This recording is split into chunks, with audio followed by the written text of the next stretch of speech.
Good morning, Branches. Second service, how we doing? We good? Online? Good to see you. Welcome to our live streaming service. All of you in person and online, wherever you may be. I saw you guys online last week, by the way, when I called you out and said, no, you're most likely just in Columbia County. You're like, hey, from St. John's, hey, from Beaverton. So all you guys that maybe I probably haven't met, welcome. Thanks for joining us today. For those of you who have been around for a while, you know we've been in this series called Be Rich. We wrapped it up last week. We still have opportunities to give. Today's the last opportunity to give. You can go to berich.org to do that if you want to partner with our nonprofits, our local nonprofits who are killing it in our community financially. You can do that today.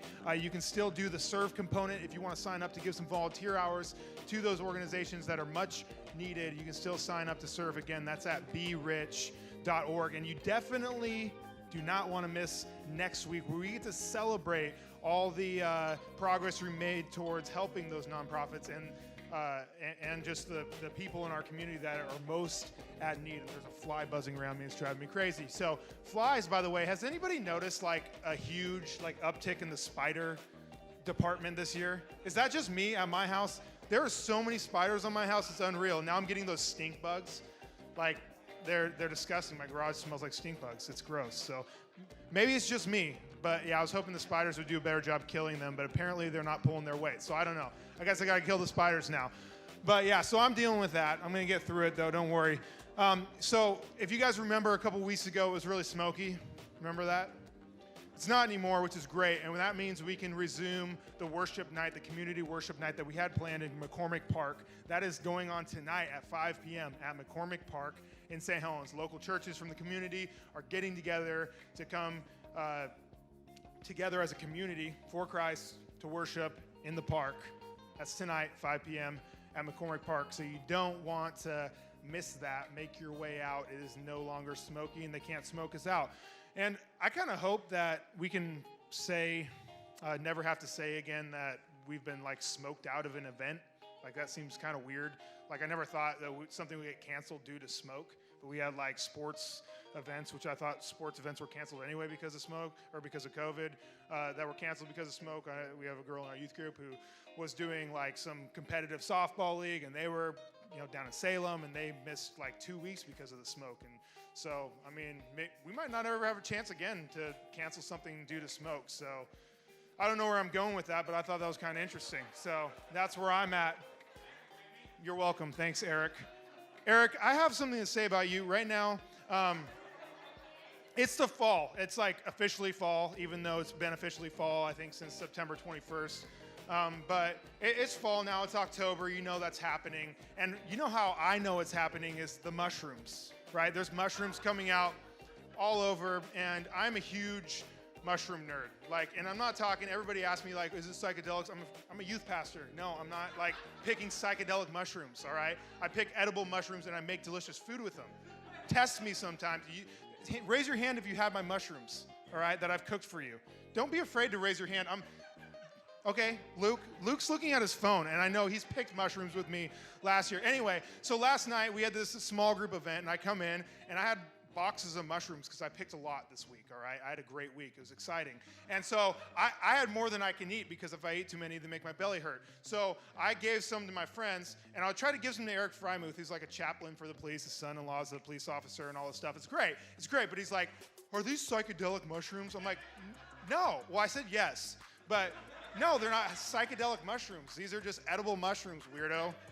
So I don't know why he thought, I don't know if he genuinely thought that or what, but it was an interesting conversation. So, moving on. We are in a new series called Vote C for Community. As you guys have seen, we're doing our own campaign, which is exciting because the other ones are not as, maybe they're exciting, but they're frustrating and all that. A lot of stuff goes into that. So we're going to be telling you how to vote throughout this series. So stay tuned, bring a friend. But here's what I really want you to do. You notice you got our blue side and our red side. I'm going to need Republicans to sit on this side from now on, Democrats to sit on this side of the room. We're going to separate, and then we're all going to fight. So you can, I'm just kidding. We're not going to do that, I promise. But it's going to be a great series. I am stoked for this series. It's going to be lots of fun. We're going to be playing off the political sphere, of course, because you can't get away from that. But we're also going to be talking about, hey, what's most important this election season? Because the reality is the election's going to come and go, and life's going to have to go on, and we're going to have to figure out how to get along. So how are we going to do that? Vote C for community. So we're going to be doing that through like October and November, and it's going to be great. It's going to be an exciting series. So we've had some departmental changes since we've come back post or mid-COVID, wherever we are in this cycle. We have two Dannys on our team, two new Dannys on our team. Danny Sipe has taken over the kids program. She's doing a great job. That's why we're able to have kids service for second service for y'all. We're working on bringing that to first service as well. If you want to help make that a possibility, please get on our website, branches.tv. There is a form to fill out there where you can sign up to get involved on any team, but I would especially like to point you there. Danny's doing a great job. She's going to continue to do a great job building out her team, and she needs quality people that want to invest in our kids' future. So if you're interested in that, branches.tv, fill out the form, get involved. Also, Danny, is running Cafe. She loves to be in the spotlight, so she's over there trying to avoid me right now. She's now waving her hand. So if you want to get involved with Cafe, Danny could use some awesome, bright people that can not just smile because you can't see smiles. You got to smile with your eyes and the rest of your body. So if you can do that, like get involved with Cafe team. We'd love to have you be a part of that. So I think that's all I got for you today. The band is going to kick us off in some music. So if you'd stand with us and sing.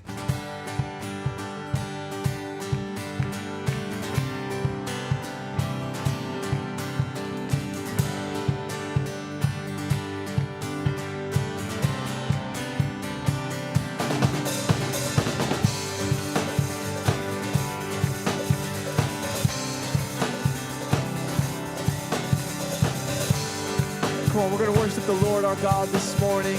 I just encourage you to sing it out. Come on, I have heard a sound coming on the wind, changing hearts and minds, healing brokenness. I feel a generation breaking through despair. I hear a generation full of faith declare, and our song, it will be out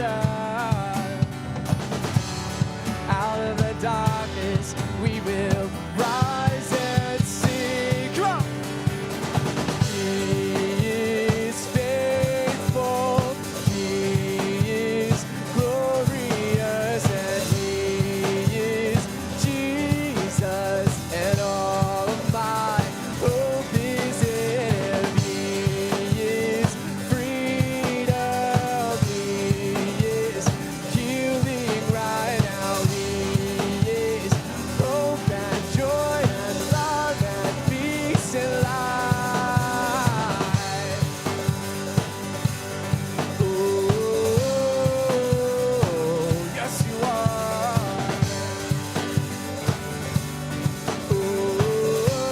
Oh, come on, I've seen a light. I have seen a light like the break of dawn, giving blind men sight and letting lame men walk. I see a generation with resurrection life.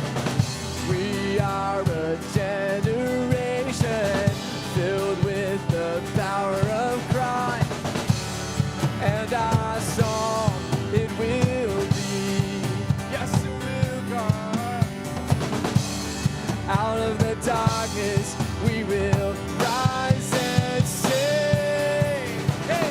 He is faithful, He is glorious, and He is Jesus, and all of my hope is in Him. He is freedom, He is healing right now. He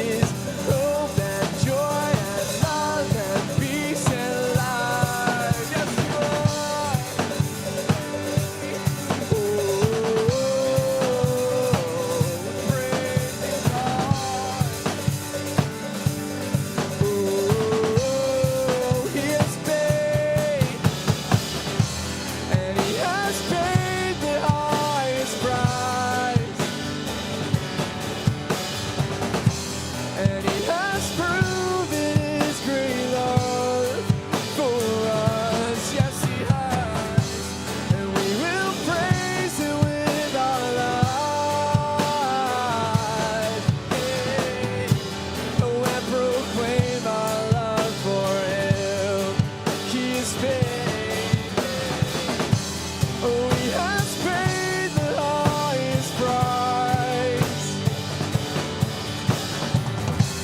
and he has proven his great love for us. Hey, and we will praise him with our lives. Hey, oh, and proclaim our love for him, and proclaim our love, oh, and proclaim our love for him. Come on, can we give a shout to the Lord this morning, church?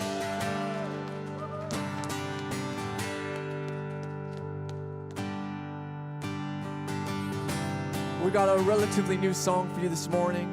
I want to encourage you to sing out and sing loud. The words are up on the screen. Come on, sing this with me. I searched the world, but it couldn't fill me. Oh, man's empty praise and treasures that fade are never enough. Then you came along.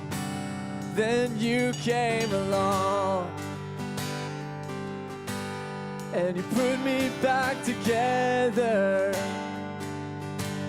Now every desire is now satisfied, oh, here in your love. And oh, there's nothing that's better than you. Oh, there's nothing that's better than you, Lord. There's nothing, nothing is better than you.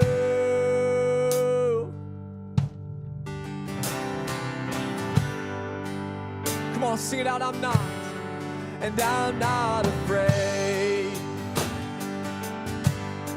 to show you my weakness, my failures and flaws. Lord, you've seen them all, and you still call me friend. 'Cause the God of the mountain is the God of the valley. Yes, you are. But there's not a place your mercy and grace will find me again.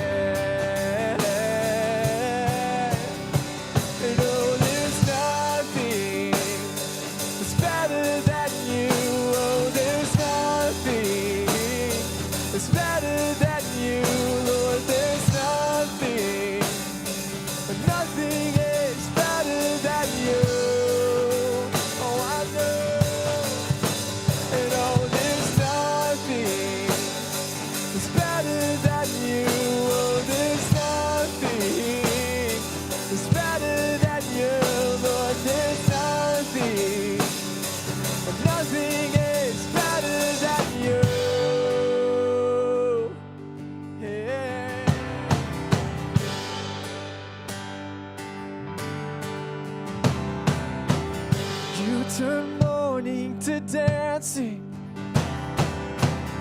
You give beauty for ashes. You turn shame into glory. You're the only one who can. You're turning mourning. You turn mourning to dancing. You turn beauty for ashes. Turn shame into glory. You're the only one who can. Oh, come on, you turn it grace. You turn grace into goddess. Yeah. You turn bones into armies. You turn seas into highways. You're the only one who can. You're the only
that's better than you. Oh, there's nothing, come on, sing it out.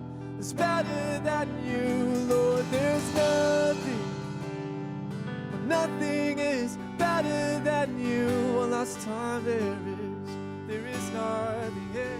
There is nothing that's better than you. Oh, there's nothing, my God, that's better than you, Lord. There's nothing, nothing is better than you.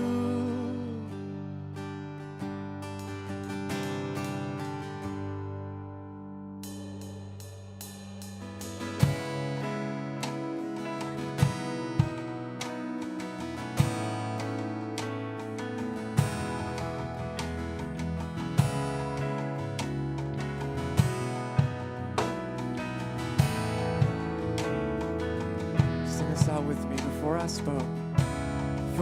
spoke a word, you were singing over me. You've been so, so good to me. Before I took a breath, oh, you breathed your life in me. You've been so, so kind to me, yeah. Oh, the overwhelming, never-ending, reckless love of God. Oh, it chases me down, fights till I'm found, leaves the 99, and I couldn't earn it. And I don't deserve it. Still you gave yourself away. Oh, the overwhelming, never-ending, reckless love of God.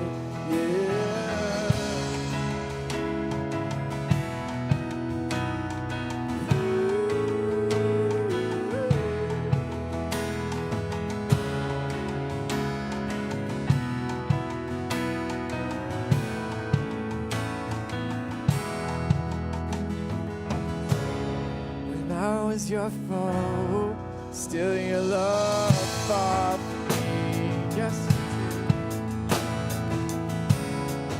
you've been so, so good to me through all my days.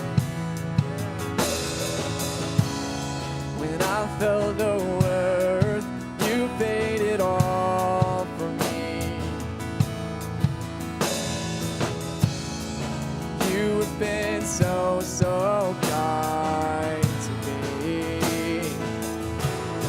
And oh, the overwhelming, never-ending, reckless love of God. Oh, it chases me down, fights till I'm found, leaves the 99, and I couldn't earn it, and I don't deserve it. Still you gave yourself away. Oh, the overwhelming, never-ending, reckless love of God. Oh,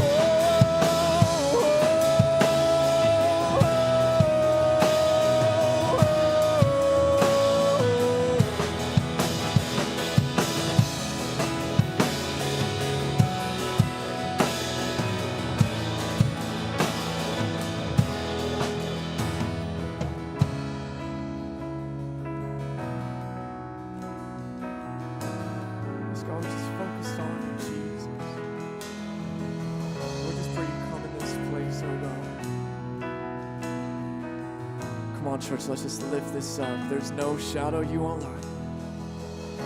There's no shadow you won't light up. Mountain you won't climb up. Coming after me, yes. There's no wall you won't kick down. Lie you won't tear down. You're coming after me. Come on, I believe that this morning. There's no shadow you won't light up. Mountain you won't climb up. Coming after me.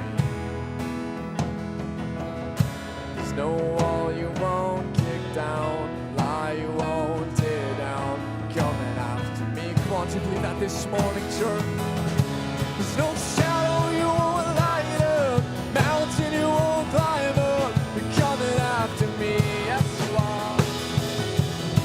There's no wall you won't kick down, lie you won't tear down. You're coming after me. There's no shadow you won't light up, mountain you won't climb up. You're coming after me, yes you are. There's no wall you won't kick down, lie you won't tear down. Coming after me, and oh, the overwhelming, never-ending, reckless love of God. Oh, it chases me down, fights till I'm found, leaves the 99. And I couldn't earn it, and I don't deserve it. Still, you gave yourself away. And oh, the overwhelming, never-ending, reckless love of God.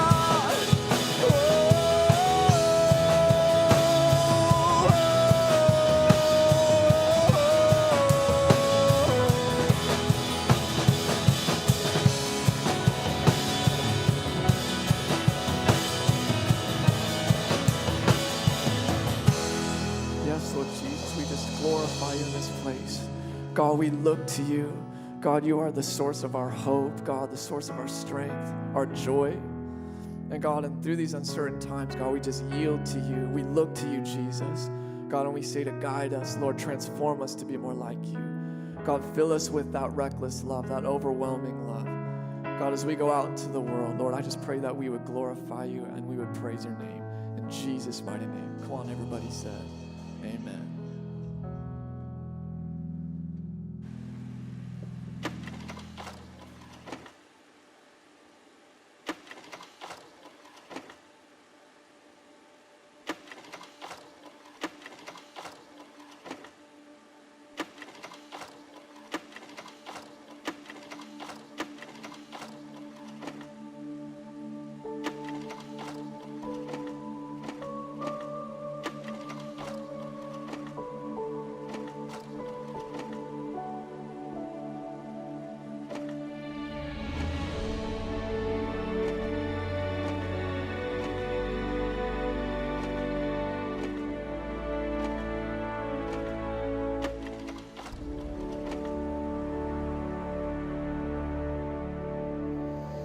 Hey, good morning. Welcome to Branches. How are we doing today? We doing okay? We doing good?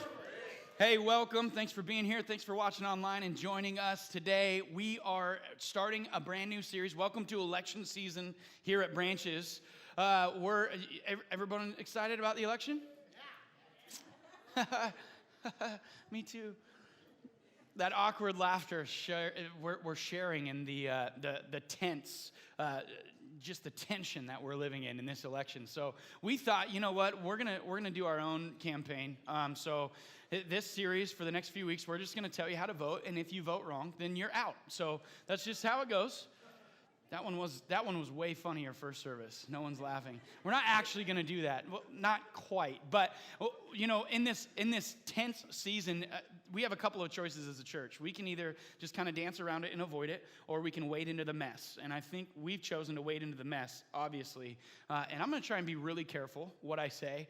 But I think it's important that we as Jesus followers, as believers, get on the same page about a few things. And so we'll get into it. But this season is obviously very tense. It's one of the most, I guess, polarized seasons of life that I've lived through in our country.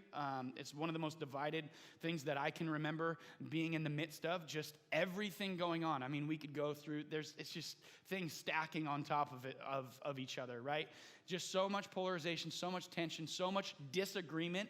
There's a lot of discourse. There's also just a lot of anger and a lot of hate. And so we thought, let's walk right into this thing. Let's walk into the mess of this and make sure that us as believers are united around the things that really, really matter long term. Because in the same way the world is polarized, the church is too. And I'm not just talking about our church, although I think that's probably true in a lot of areas. I'm on Facebook too. So, but there's a lot of polarization even inside of this body, but also just the church globally and in our nation is very polarized. And so whenever there's intense polarization, there's opportunity for broken relationships and hurt and things to be said and done that aren't helpful, that are actually more hurtful. And so we're going to walk right into this thing. This election is super contentious. I think every election kind of is. I was born in 1986. I remember one of the most memorable elections I can remember is 1992. Anybody remember the election of 1992? It was Ross Perot, Bill Clinton, and George Bush Sr., I believe. And I remember Ross Perot having these like 20 or 30-minute commercials on TV, right? Talking about how he's different and all these things. And I'm 8 years old at this time. And for some reason, I remember this vividly. I was sitting in my living room. My dad was sitting next to me. I think my mom was in the room, but I remember my dad being there. And I remember one of these 20-minute conversations going on, commercials. I don't know why my parents were letting me watch it at 8 years old, but I was watching it. And Ross Perot said something really interesting. He said, if Bill Clinton gets elected, we're going to be plucking chickens the rest of our life. It's like, what? I don't know what that means. Maybe because he was from Arkansas, or I don't. But I looked at my dad and I go, Dad, I don't want to pluck chickens the rest of my life. I'm just thinking, at 8 years old, all I could get my mind wrapped around is I don't want to pluck chickens. I don't even know what that looks like. It sounds messy, and I don't want to be there. But the contention exists around elections all the time. And again, this year is no different. This year may be one of the contentious elections that I remember or was aware of. And what's interesting about the election season is I think where a lot of the tension comes from is we have this hope, we have this belief or this trust or this idea that the next candidate, if the right candidate is elected, then all of our tensions and all of our struggles will be just kind of solved. That the next candidate will fix the last candidate's problems. And to some degree, that's true. Leadership changes things, right? When leadership changes, there's a lot of things that change. But leadership only sustains things for a little while. Because here's what we all know to be true, and often I feel we forget in the midst of an election, is that an elected person is still a broken human being just like you and me. Someone who makes mistakes, who makes bad decisions, who will fail us. Inevitably, there will be failure in the next 4 years in the same way that there were failures in the last 4 years. And so, but we put so much hope in this season. We put so much hope in an elected official, but we forget that elected officials are still humans that are broken, that are fallible, that will make mistakes. And so it's dangerous in some ways we can put too much hope in a person. We can actually lay too much of an expectation on somebody. And when our expectations are higher than someone's ability to perform, we're setting them up to fail. And if our hope is in something that's so temporary, it only lasts for 4 years, and it's a broken, flawed individual, then we are setting ourselves up to be disappointed. We're setting ourselves up to feel like we're failing, to feel like our country's falling apart. Because our hope, I would challenge us to consider, maybe our hope is in the wrong place. Maybe our hope is in the wrong person.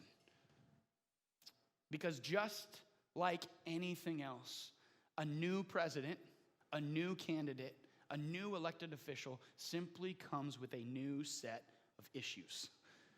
We're trading some issues for another, which is what we have to do as voters. And I want to make it clear throughout this series, I'm not saying don't vote. I'm not discrediting our right and our need and what I would almost call a requirement for us to participate in our government by voting. I think that's critical. I think it's crucial. I think it's needed.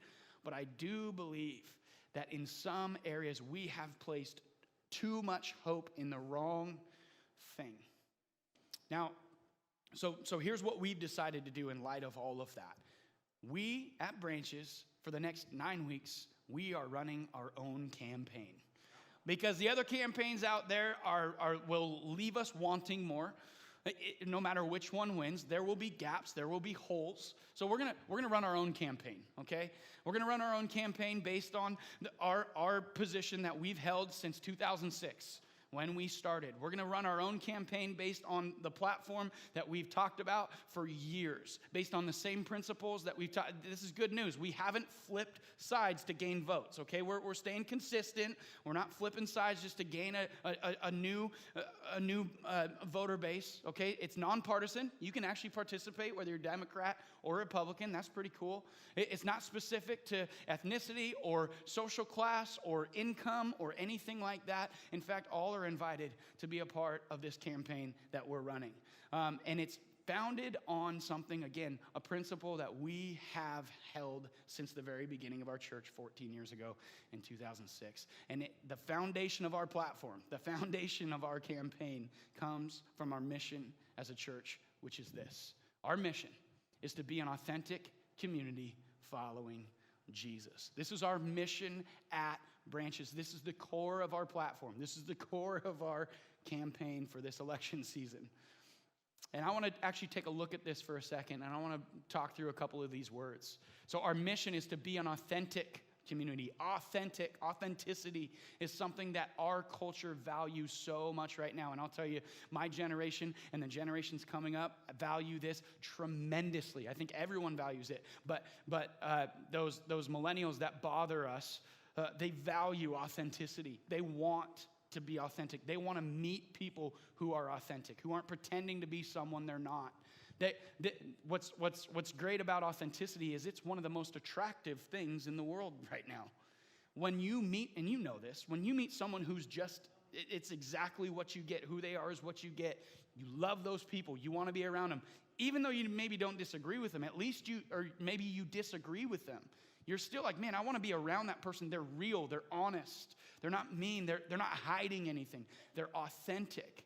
We crave environments where we can show up and we have the permission to be where we are, to be in the midst of our struggle, to be in the midst of our celebration, to be in the midst of our confusion. We crave a place to be authentic, to be real, to be honest, where we have permission to be imperfect, where no perfect people are allowed, where we have permission to grow from where we are because we're authentically in need of growing. We crave this. But authenticity is scary, isn't it? It's scary to be authentic. It's scary to be vulnerable. It's scary to be honest. It can be really overwhelming for us to be honest or for someone to feel safe walking in the doors of a church or wherever, your living room, your home. It can be scary for someone to walk into a place and feel safe enough to be authentic. So while we crave it, oftentimes we're not great at creating it or creating a place for authenticity to happen because we ourselves are so fearful of being authentic. And that's where it begins. Someone has to go first. But we crave authenticity. We want to be an authentic community as well. Community is an important word. This is also scary, isn't it? I mean, some of us have been in community, in relationship with people who have hurt us, people who we trusted, who said things that maybe they shouldn't have said or shared something we asked them not to share. We've been hurt by community. We've been hurt sometimes by authenticity. So these things are scary, but community is a core part of who we are. We desire it. Without community, there's a gap. We feel empty. We feel alone. One of the biggest evidences of our need and our desire for community is the fact that it hurts so bad when someone crosses us.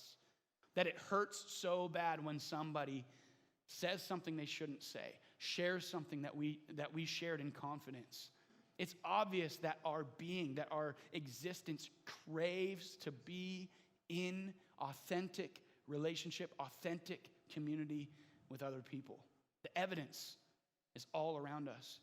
The other piece that's so important for those of us who follow Jesus, for those of us who are disciples, community is such a big deal. And it's a big deal because outside of community, we can't be the image of God by ourselves. It requires us to be in relationship. Community is where the image of God works out of us as the church. We can't be the church by ourselves. We can't represent God by ourselves, right? God created Adam and he was alone, and God said, this is not complete. He needs somebody to be with him, to do life with him. He needs to be in relationship. We're designed, we're geared, we're wired to be in community. And this next phrase, following Jesus, that's the distinguishing factor. That's what moves our authentic community from being a country club to being the church. That's what moves it from being just some club that we're a part of to being the church, to being Jesus followers, to be an authentic community following Jesus. The distinction is discipleship, is being disciples of Jesus and discipling one another. What's so incredible about this authentic community following Jesus is this is exactly what Jesus invited the disciples into. He invited the disciples into authentic community following him. Remember the phrase over and over as he's gathering his disciples that he said, put everything down that you're doing and come and follow me. Look, you've got this old way of life, put that away, come and live a brand new way, and it's in following me. Jesus said, come and follow me, to the 12 disciples that he invited. He invited them into a shared life, on a journey, together as a community, an authentic, real, honest community. If you remember some of his interactions with his disciples and some of the disciples' interactions among each other, it's pretty authentic. It was pretty real. Some of it was pretty raw. Some of it was very uncomfortable. But Jesus invited his disciples into that kind of environment. So Jesus modeled it. He showed us what it looked like. And then he called us, those of us who would follow him, those of us who would answer his invitation into community with him. He called us, he commanded us to go and do the same thing. His last command that he gave his followers, that he gave his disciples after he was crucified, resurrected, and just before he ascends back into heaven. He gives us a command that sounds a lot like creating authentic community following him. And Matthew, one of his disciples, actually records this. Matthew is one of the guys who followed this, who answered this invitation, who answered this call. Come and follow me. He spent 3 years with Jesus, watching Jesus teach, watching Jesus heal. And he records this statement that Jesus makes just before he ascends into heaven. Matthew says, then Jesus came to them, the disciples and those who were gathered, and said this, all authority in heaven and on earth has been given to me. This is a huge statement, by the way. All authority, not some, not a little bit, not here just in Jerusalem, but all authority in heaven and on earth has been given to me, Jesus. I have all the authority, all of it. And then he says, because of that authority, because of the authority that's been given to me, he says, therefore, some of you know this, go and make disciples, followers, people following Jesus, committed to Jesus and committed to others. Therefore, go and make disciples of all nations, not some, all parties, not one. An invitation through relationship, an invitation into that authentic community. Make disciples of all nations, all colors, all ethnicities, all backgrounds, all religious backgrounds, all beliefs. Go and make disciples, followers of Jesus of all nations. But how, Jesus? How do we do that? He gives us a few things that includes. He says, baptizing them in the name of the Father and of the Son and of the Holy Spirit. So it includes baptism. And then he says, and teaching them to obey everything I have commanded you. Sometimes we forget Jesus actually commanded us to do some things. As followers of Jesus, we're commanded to do some things. We've talked about those over the last few weeks, and we'll continue to talk about them all the time. In fact, Jesus' disciples actually did this immediately. If you start to read the Gospels and you start to read all of the letters that Paul wrote, the letters that Peter wrote, that John wrote, the things that Matthew and Luke recorded, if you begin to read the New Testament, all of the New Testament is teaching people to obey everything that Jesus commanded in their circumstance, in their position on the planet, in their community. That's the New Testament, is working out the commands of Jesus to love as he loved us in each individual circumstance. And then he says, after he makes this command, after he tells us what to do, he follows it with a promise, which is so crucial that we don't miss this promise, because Jesus says, and surely, as you work this out, as you baptize, as you teach, as you work this out, as you create community authentically, and you challenge people and invite people to follow me, he says, I am with you always. I am with you always to the very end of the age, to the very end of existence, to the very end of the existence of the universe is the language used here.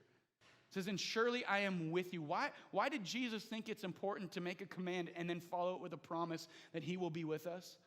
Because again, we're made to do life together in relationship with Jesus first and then with one another. We are created to be in community, and Jesus is with us inside of that community. Jesus is with us as we share the gospel. Jesus is with us as we navigate an election season. Jesus walks with us as we navigate a virus and masks and how do we relate to our family who we disagree with heavily. Jesus says, I will be with you even to the end of the age. Even through the 2020 election, I will be with you. This is why Jesus assured us. He assured us that he's with us, so we knew that even when we feel like it, even when we're not sure, that we are never alone. That no matter whether we feel he's close, whether we're sure or convinced that he's with us, he is. We're not alone, and we're made to be in community. In fact, we're incomplete without it. Again, when God created Adam, he looked at Adam and said, you're missing something. You're missing relationship. You're missing community. You're missing the sharing of your life with somebody else. And so our hope isn't solely in a presidential candidate. Our hope cannot be in someone else's platform. Our hope cannot exist in one political party or another, because they'll fail us. I promise. I can guarantee that it will fail in some point. And dare I say this as an American, our hope can't solely be in a free country. I think we need to exercise our right to vote. We need to make sure that we're doing what we can as individuals to preserve our ability to continue to do this, because this matters, this is significant, this is important, but our hope can only be in community with Jesus and community and relationship with one another. Because that's the priority, that's the invitation that Jesus invited his disciples to. Come and be an authentic community with me, following me. And that is our hope. Jesus is our hope. One candidate can't throw God off the throne, and he won't. And one candidate being elected, one party being in control, doesn't negate the fact that Jesus is walking with us, is with us through the trials, with us through the struggles. This is how the first century church survived persecution. This is how the first century church withheld through all of the turmoil that they experienced. They survived by coming together. They survived by growing together. They survived by being united, not around politics, not around a region, not around a location or any other person, but the person of Jesus, who died, resurrected, and ascended to heaven and promised he will be with us always. So this election season, I want to challenge us to think less about whether we're putting a checkbox next to an R or next to a D. I want to challenge us to make sure that the way that we're living is putting a checkbox next to community. next to relationship, next to unity around the gospel, because that is the hope of the world. There is no other hope. We need more community. We need more relationship. We need more Jesus in our city and in our county. And the way that we vote, see, isn't on a ballot. It's not with a pen. It's not filling in a bubble. It's by the way that we live. It's by the way that we interact with each other.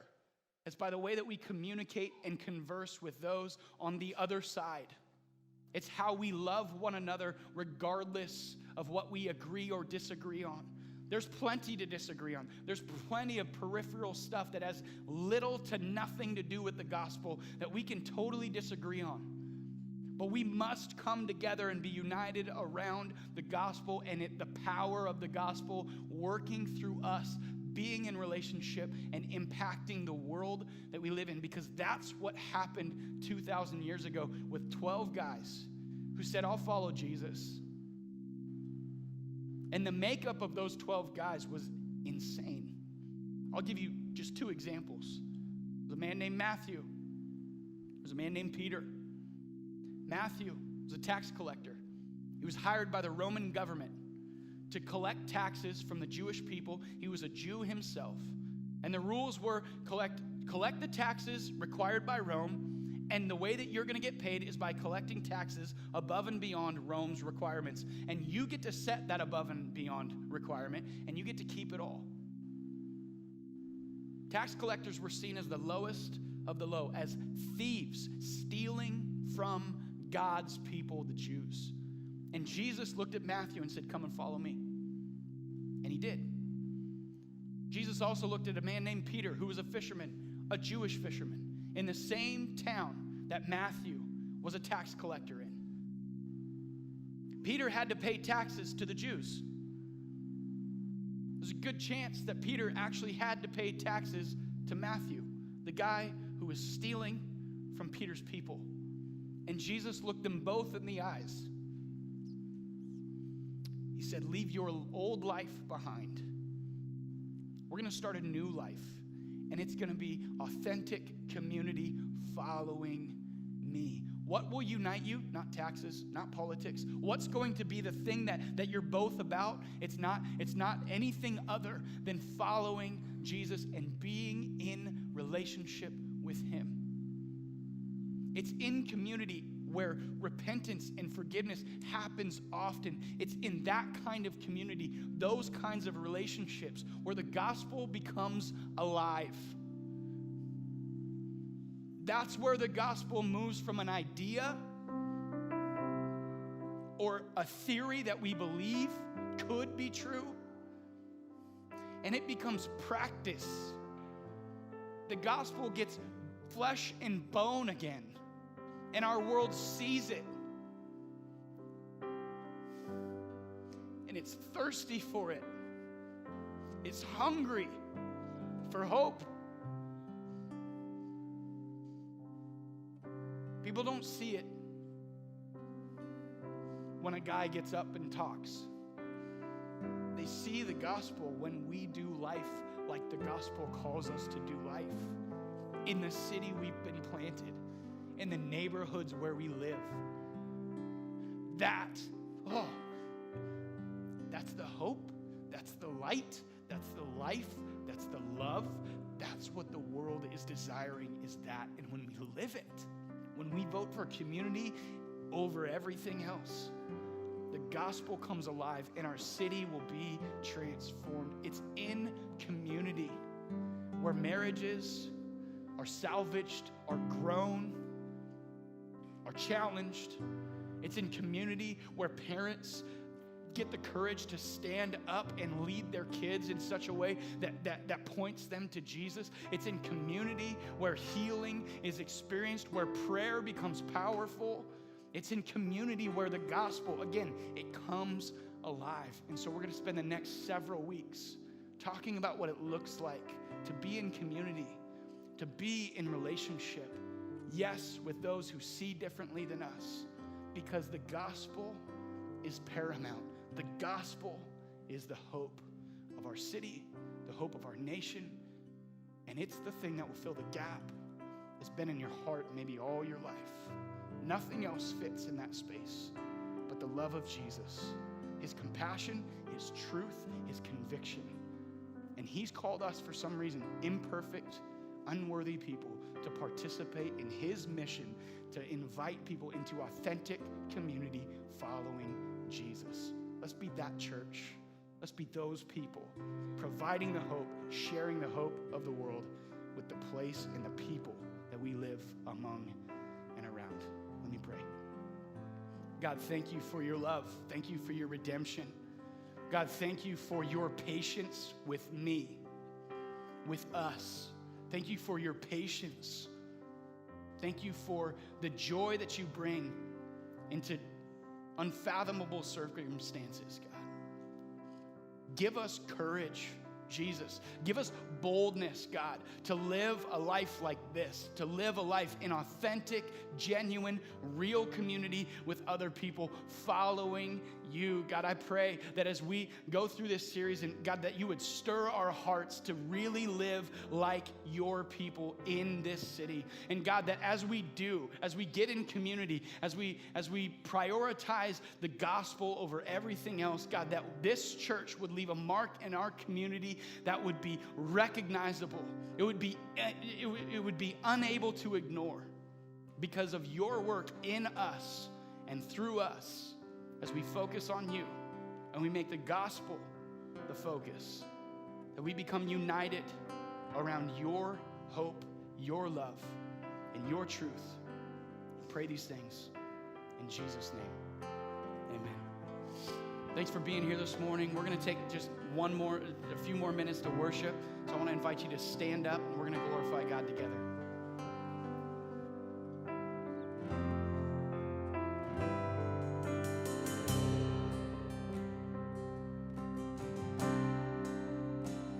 How great the chasm that lay between us, how high the mountain I could not climb. In desperation, I turned to heaven and spoke your name into the night. Then through the darkness, your loving kindness tore through the shadows of my soul. The work is finished, the end is written. Jesus Christ, my living hope. Who could imagine so great a mercy? What heart could fathom such boundless grace? The God of ages stepped down from glory to wear my sin and bear my shame. The cross has spoken, I am forgiven. The King of Kings calls me his own. Beautiful Savior, I'm yours forever. With Jesus Christ, my living hope. Hallelujah, praise the one who set me free. Hallelujah, death has lost its grip on me. You have broken every chain. There's salvation in your name, Jesus Christ, my living hope. Oh, hallelujah, praise the one who set me free. Hallelujah, death has lost its grip on me. You have broken every chain. There's salvation in your name, Jesus Christ, my living hope.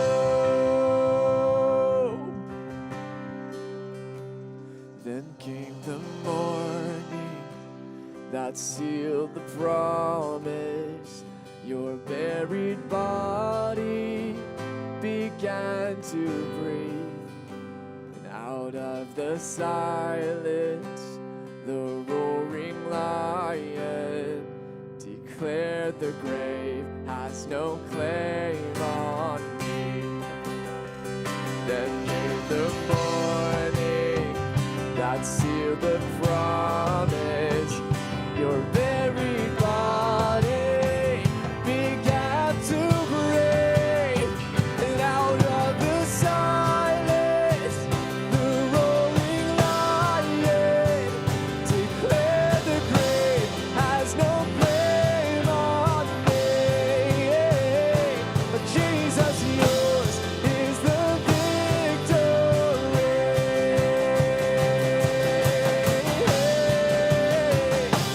Hallelujah, praise the one who set me free. Hallelujah, death has lost its grip on me. You have broken every chain. There's salvation in your name, Jesus Christ, my living hope. Oh, hallelujah, praise the one who set me free. Hallelujah, death has lost its grip on me. You have broken every chain. There's salvation in your name, Jesus Christ, my living hope. Oh, Jesus Christ, my living hope. Oh, no, my God, you're my living hope. Hey, God bless you, Branches. We look forward to seeing you next week. Go be blessed.